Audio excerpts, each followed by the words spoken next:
So in today's video, I'm going to be going from Herald to Immortal, and from each bracket, I'm going to be giving one tip that I think applies best and that you should learn. If you're in that bracket, you should learn particularly well. And the first thing I want to say though, before we actually get into each bracket, starting with Herald, is that each point can apply to you. I've made tons of videos at this point, and I see a common thing where if I make a video on the Legend bracket, Ancient players, Divine players will dismiss it. If I make a video on the Herald bracket, like the Jakiro video, everyone above that might dismiss it and be like, this doesn't apply to me. But that's frankly not the case. So really listen to what I have to say, and especially to your own bracket. This pro guide you're about to see is one of hundreds just like it over at Gameleap.com. Gameleap is your #1 stop to become a specialist in your desired role fast. Check us out today with the discount link in the description below to unlock your hidden potential.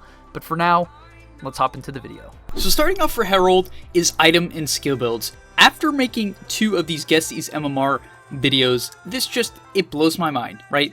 I've gone through a couple clips for those videos, and every time I run into a Herald game, even above sometimes like Guardian Crusader, the item builds are unbelievably off. So if you're a Herald player, please, the first thing you have to do, without exception, is go to dotabuff.com, look up your hero, go through the item build, just see the highlighted match and copy exactly what they do. Click on it, copy the item build, starting items, mid-game items, what they buy in the lane at the side shop, what they ship out on the courier.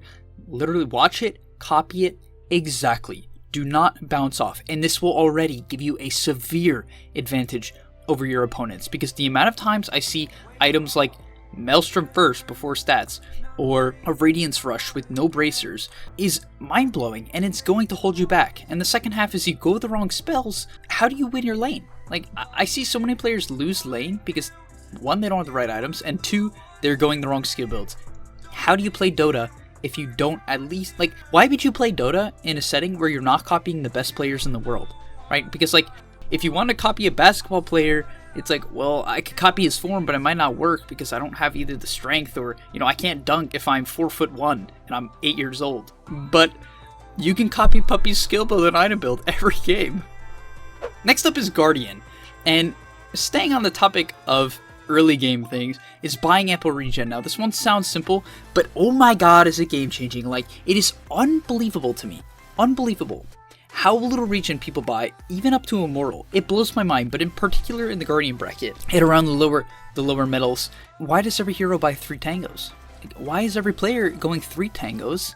Limited mana regen, almost no clarities on the supports, limited to no mangoes. I've even seen no stout shield on multiple melee heroes, which isn't regen, but these all culminate to regen. In fact, things like Magic Stick. Why do people not buy Magic Stick? This item is legitimately broken, and it is the best item in the side shop besides Quelling Blade for melee heroes, right? It is unbelievably good. It helps you sustain your harass because it gives you mana. It lets you win a trade. It can be the difference between getting a kill or not, and people don't buy it. But the main thing for this point is if you are a Guardian player and you find that you're having trouble keeping your net worth up or even laning well, there can be one simple answer. Buy clarities and buy salves.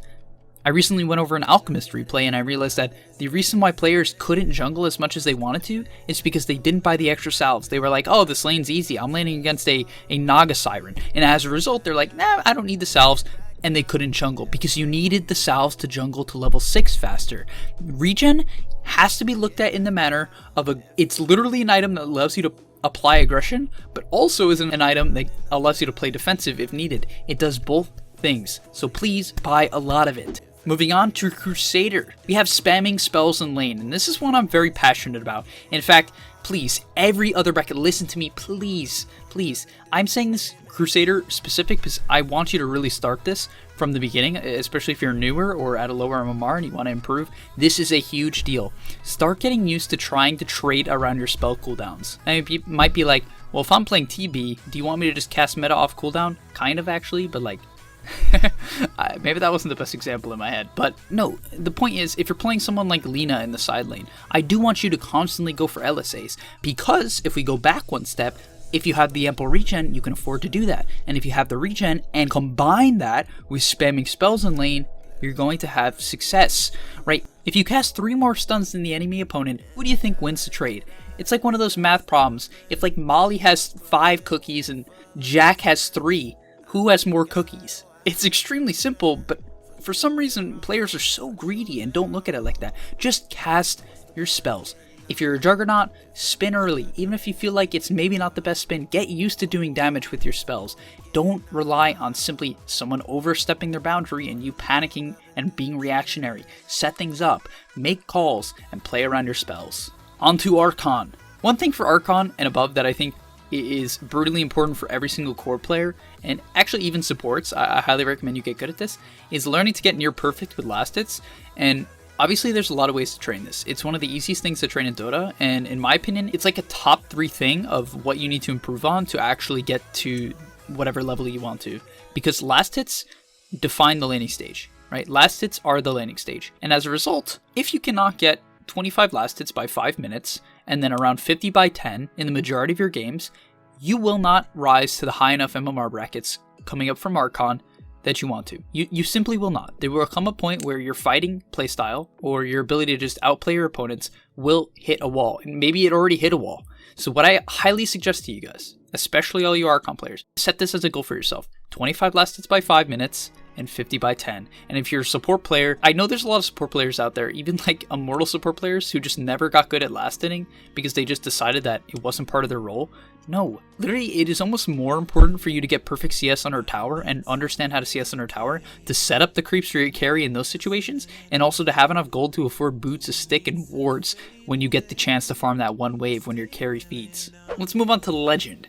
So for Legend, I want to clarify that I think this is the point where I not see a switch in Dota, but I think I consider it's like the second half of Metals, right? There's 8 in total, and Legend is like where you push the boundary of being somewhat serious about Dota.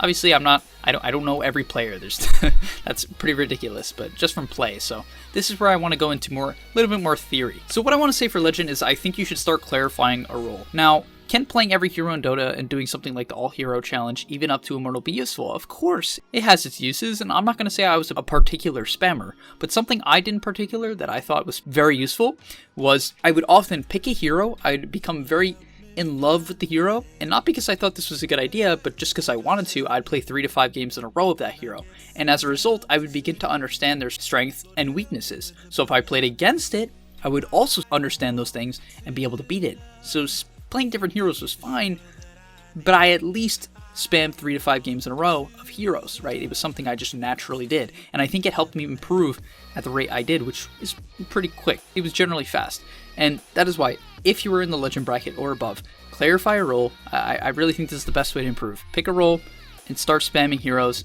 at least 3 to 5 games in a row to get a better feel at what they're strong and weak at, because otherwise it's hard. It's very hard to learn the big picture of Dota if you can't even understand what your hero's spells do in every single situation. For Ancient, I want to say that I think you need to learn how to become a top net worth as a core, right? And for supports, I think you need to reliably learn how to win lanes. So I think for these 2 roles, in my head, there is a general basis for gaining MMR. For cores, it is learning how to become top net worth reliably. And that at this point in Ancient, people are pretty good at laning. They buy generally the right items, you know, they have a general role, they're heroes that they like, and as a result, what you have to be able to do is learn how to snowball if you're a core. You have to be able to get to the top each game because that is your role. I really think players are overthinking it. If you're not at the top level, stop trying to figure out how to be like OG right now, right? I think it's great to learn from them and understand their ideas, but if you're an Ancient player, you need to just learn how to hit more creeps than the opponent. Right? Unfortunately, to some extent, I believe that if you just want to get to Immortal, you should just learn how to get like infinite amount of last hits and pick the most greedy heroes. It really does work. So if you're trying to gain MMR from Ancient in particular, or just as a core player, get top net worth every single game. And then, if that doesn't work, you can complain about your teammates to me personally. I'll then console you. And for support, your role, in my opinion, needs to be able to win lanes. Right? You have to be able to win the lane. If you cannot win your lane, or at least stabilize lanes, no matter what, it's going to be very hard for you to have impact. Because I know from experience, if I'm a Witch Doctor and I play 2 games in a row of Witch Doctor, and one game I'm level 4 at 10 minutes and the other I'm level 7, I know which game I'm going to be having a lot more impact in, and I know which game my carry is going to have a lot more farm in. And one game might have had a harder opponents than the others. Like, that's a reality. But if you can reliably know when to pull, when to help your carry, when to cast your spells, and stabilize laning stage, you're going to have success. And now getting towards the top.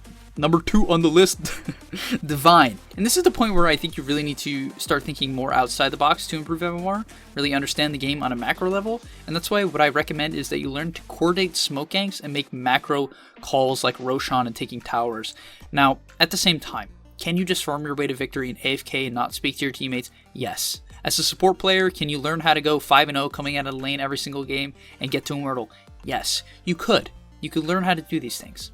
That works. But at the same time, that could take a lot of time and be very boring for a lot of players. And what can be more fun is playing the team aspect of the game, especially with friends. And that's why I highly recommend, no matter what bracket you are, but especially at Divine when things become faster and more coordinated, you buy a lot more smokes and start just ganking your opponents, right? If it's 30 minutes in, buy a smoke. If it's 10 minutes in, it doesn't matter what row you are. Buy a smoke, make a call, shift even lanes for farming, right? If you're a carry player, be like, all right, let's smoke. I'm a Sven. Gank the top lane with your support and then farm the wave next to it. That's a really high impact play that I think more players can make use of and can be completely game changing for a lot of players around this MMR. And the second half to that would be learn how to Rosh. Like, that's my biggest thing. No one Roshes. Even in Immortal games, it takes people forever. So if you're a Guardian, Herald, Crusader, Archon, doesn't matter, player, and you can learn when to get your team to Rosh before going for hard towers that can be easily defended, you're going to win games strictly off that. And finally, for all you Immortal watchers, hopefully there's quite a bit of you, and this is what I have to say, right?